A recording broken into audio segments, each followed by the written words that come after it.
সংবাদ এক নজরে স্বাগত, সঙ্গে আছি তাবশিরা লিজা।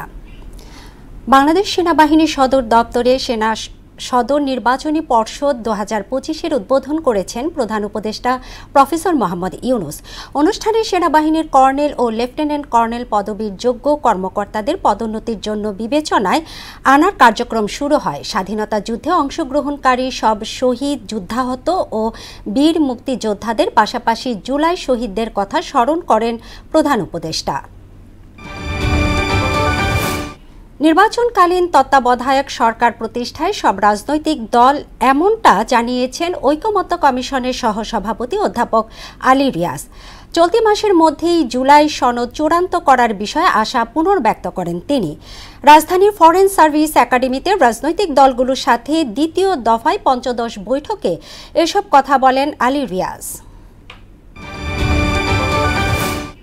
মানবতা বিরোধী অপরাধের পৃথক 7 মামলায় ক্ষমতাচ্যুত প্রধানমন্ত্রী শেখ হাসিনার মন্ত্রিপরিষদের সদস্য আনিসুল হক, দীপুমণি, আমির হোসেন আমু, জুনায়েদ আহমেদ পলক সহ 45 জনের বিরুদ্ধে 3 মাসের মধ্যে তদন্ত শেষ করার নির্দেশ দিয়েছেন ট্রাইব্যুনাল। এদিন হাসানুল হক ইনুর এক অভিযোগ ঘিরে কিছু সময়ের জন্য উত্তপ্ত হয়ে ওঠে এজলাস। শেখ হাসিনা মানব জাতির কলঙ্ক, তাকে কোনোদিন ক্ষমা করা যাবে না বলে মন্তব্য করেছেন বিএনপি মহাসচিব মির্জা ফখরুল ইসলাম আলমগীর। দলের পক্ষ থেকে জুলাই আন্দোলনের শহীদ ও আহতদের পরিবারের জন্য ফান্ড তৈরির কথা জানান তিনি। আর বিএনপির যুগ্ম মহাসচিব শহীদ উদ্দিন চৌধুরী অ্যানি বলেন, গণতন্ত্রের ভিত শক্ত না হওয়া পর্যন্ত আন্দোলন চলবে। মুজিববাদী সংবিধান বাতিল করে একটি গণতান্ত্রিক সংবিধান রচনা করতে চায় এনসিপি। দুপুরে জুলাই পদযাত্রার অংশ হিসেবে রাঙামাটির পথসভায় দলটির আহ্বায়ক নাহিদ ইসলাম বলেন, অন্তর্ভুক্তিমূলক গণতান্ত্রিক বাংলাদেশ গঠন করাই তাদের প্রত্যাশা। পাহাড়ের দীর্ঘদিনের বিভেদ এবং অশান্তি দূর করতে সবাইকে ঐক্যবদ্ধভাবে লড়াইয়ের আহ্বান জানান তিনি।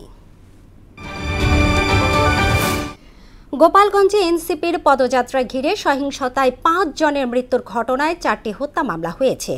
প্রতিটি মামলাতেই আওয়ামী লীগ এবং অঙ্গ সহযোগী সংগঠনের অজ্ঞাতনামা 1400 থেকে 1500 জনকে আসামি করা হয়েছে। 4 মামলায় মোট আসামির সংখ্যা 6000। এ তথ্য নিশ্চিত করেন গোপালগঞ্জ সদর থানার ওসি মীর মোহাম্মদ সাজিদুর রহমান। সিরিজের প্রথম টি-20তে বাংলাদেশের বিপক্ষে ব্যাট করছে পাকিস্তান। মিরপুরে টস হেরে ব্যাট করতে নেমে দলীয় 18 রানে তাসকিন আহমেদের বলে ক্যাচ দিয়ে ফেরেন ওপেনার সাইম আইয়ুব। ব্যক্তিগত 4 রানে শেখ মেহেদির বলে আউট হন মোহাম্মদ হারিস। 3 রান করা অধিনায়ক সালমান আগাকে ফেরান তানজিম হাসান। এই ছিল সংবাদ এক নজরে। সবশেষ খবর সবার আগে জানতে মোহনার সাথেই থাকুন। এতক্ষণ সঙ্গে থাকার জন্য ধন্যবাদ সবাইকে।